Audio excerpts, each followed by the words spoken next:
Assalamualaikum warahmatullahi wabarakatuh. Selamat siang pemirsa di mana saja berada. Jumpa lagi dengan saya Paul Orenius. Saat ini sedang menayangkan beragam informasi pemberitaan yang aktual dan terpercaya. Salah satunya saya sedang menyimak pemberitaan pemilu legislatif maupun pilpres yang akan digelar pada tanggal 14 Februari tahun 2024. Inilah berita selengkapnya.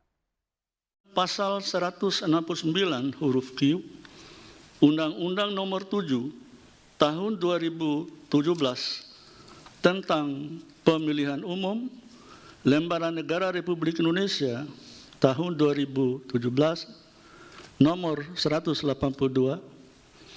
Tambahan Lembaran Negara Republik Indonesia Nomor 6109 yang menyatakan berusia paling rendah 40 tahun, bertentangan dengan Undang-Undang Dasar Negara Republik Indonesia tahun 1945 dan tidak mempunyai kekuatan hukum mengikat sepanjang tidak dimaknai berusia paling rendah 40 tahun atau pernah sedang menduduki jabatan yang dipilih melalui pemilihan umum, termasuk pemilihan kepala daerah.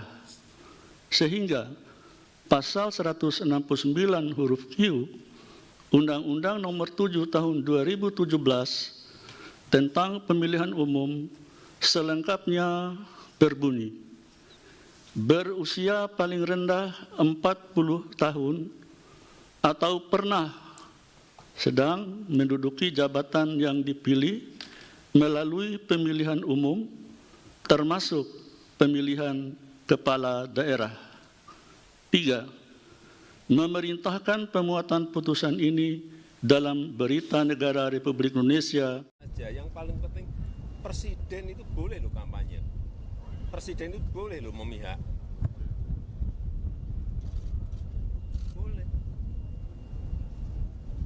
Tapi yang paling penting waktu kampanye tidak boleh menggunakan fasilitas negara. Boleh, Pak. Kita ini kan pejabat publik sekaligus pejabat politik. Kondisi saat ini suhu politik semakin memanas. Sebab pesta rakyat melalui pemilu 5 tahunan Pileg maupun Pilpres tinggal menghitung hari.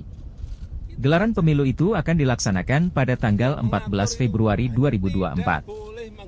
Di mana rakyat Indonesia serentak akan memilih para wakil rakyatnya di semua tingkatan dan memilih presiden.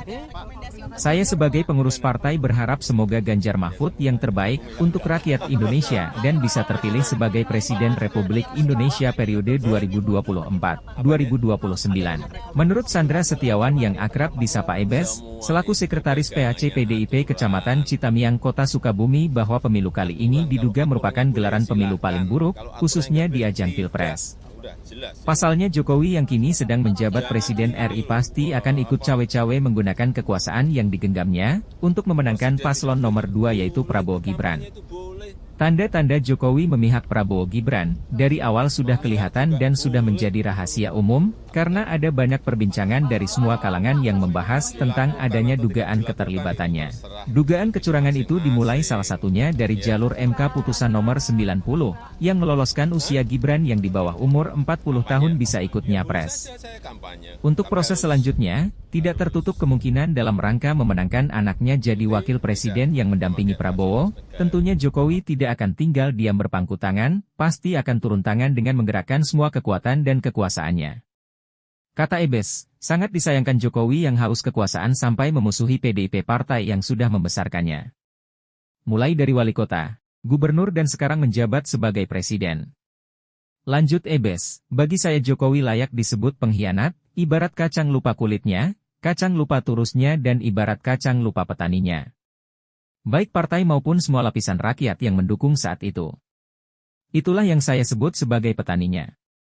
Jadi sekali lagi saya tegaskan, Jokowi Gibran jangan sombong. Karena jika pemilu ini jurdil, Prabowo Gibran tak akan menang. Semoga yang menang adalah nomor 3 Ganjar Mahfud tandas Ebes. Baiklah pemirsa Orenius, di mana saja berada, Usai sudah jumpa kita kali ini dan jangan lupa saksikan terus ragam informasi lainnya. Kami mewakili kerabat kerja yang bertugas mengucapkan terima kasih dan sampai jumpa.